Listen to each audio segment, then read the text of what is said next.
বাজলো তোমার আদর বেনু, মাতলো রে ভুবন, বাজলো তোমার আদর বেনু।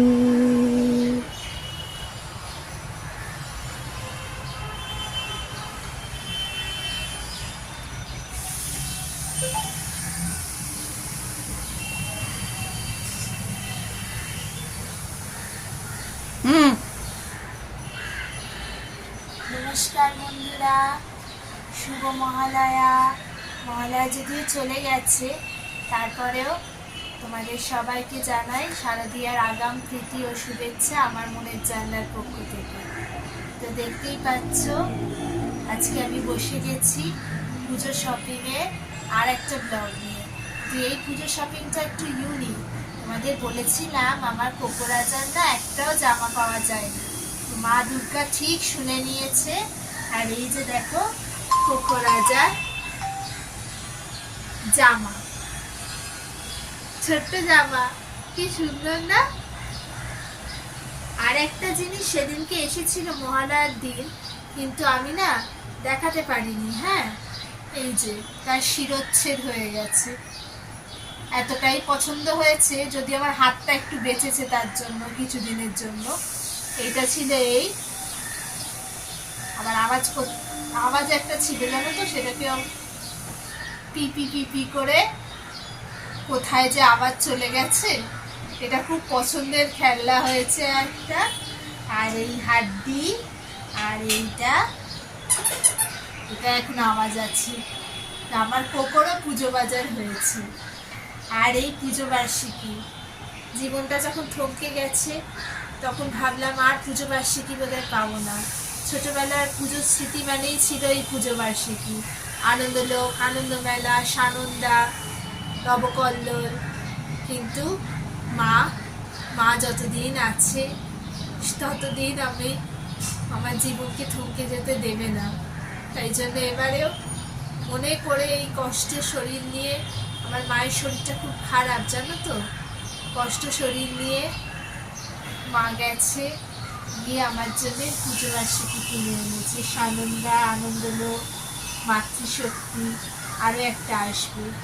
এবারে তোমাদের দেখাই আমার সব থেকে পছন্দের পুজো শপিং যেটা হলো, সেটা হলো ঠাকুরদের জামা। ওই যে আমার গোপলু সোনার জামা, 5 দিনে 5 রকম, তার সাথে গয়না। আর ওখানে আছে মা লক্ষ্মীর ঘাগরা আর গয়না।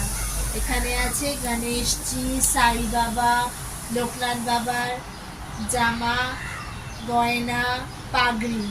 আমার বন্ধু মেয়েরা তো সাজতে খুব পছন্দ করে, মা একদম ভালো করে বেশে একদম কিনেছে।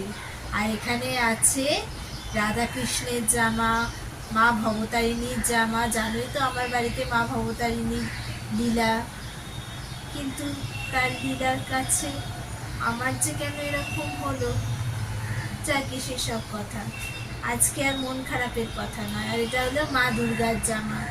আমার বাড়িতে কিন্তু মা দুর্গার প্রতিমাও আছে। জামাগুলো পরিয়ে তোমাদের সবাইকে দেখাবো। আর কি হলো তোমাদের মহালয়াতে কি করলে? আমাদের যেহেতু এটা মহালয়ার পরে ভিডিওটা যাচ্ছে, কিন্তু সেদিনকে থেকেই কিন্তু আমার মিঠাই সোনা প্যান্ডেল দেখতে বেরিয়ে পড়েছে। আমাদের কাছে চতুর্থী পঞ্চমীতে শুরু হতো পুজো, মানে স্কুল ছুটি হতো। ও স্কুল ছুটি হচ্ছে আজকে, মানে 4 তারিখ। আজকেই ভিডিওটা তোমাদের দিচ্ছি। আর তার আগে মহালয়ার দিনই মা বাবার সাথে বেরিয়ে পড়েছিল ঠাকুর দেখতে। আবার কোন ঠাকুর? সব থেকে ফেমাস আমাদের বাংলার শ্রীভূমি। আবার চলে গেছিল চেতলা অগ্রণী। আবার সেখানে গিয়ে মাননীয় মুখ্যমন্ত্রী মমতা ব্যানার্জির সঙ্গেও তার আলাপ হয়ে গেছে, মানে উনি এসেছিলেন ইনগ্রেশন করতে। তো মহালয়া দেখে নাও তোমরা প্রথম ঝলক। যদিও ঠাকুর দর্শন এখনো করতে পারেনি, তারপরেও ঠাকুর দেখা শুরু হয়ে গেছে, আর ওর চোখ দিয়ে আমারও ঠাকুর দেখা শুরু হয়ে গেছে। তার মানে বলতে পারো আমার একটা দুটো ঠাকুর দেখা হয়ে গেছে। তো পুজোটা সবার ভালো কাটুক এই কামনা করি। আমার সঙ্গে থেকে একটু একটু করে ভিডিও করব। এখন তো একটু বসছি, বসে বসে একটু একটু করে ভিডিও করব। আর আমার কোকো সোনা পুজোতে নতুন জামা পরে কেমন কীর্তিকলাপ করে সেগুলো তো দেখতেই থাকবে, থাকবে তো পাশে। তো মহালয়ার দিনেই মিঠাইয়ের আবদারে বাবা মাকে নিয়ে যেতে হলো তাকে ঠাকুর দেখাতে।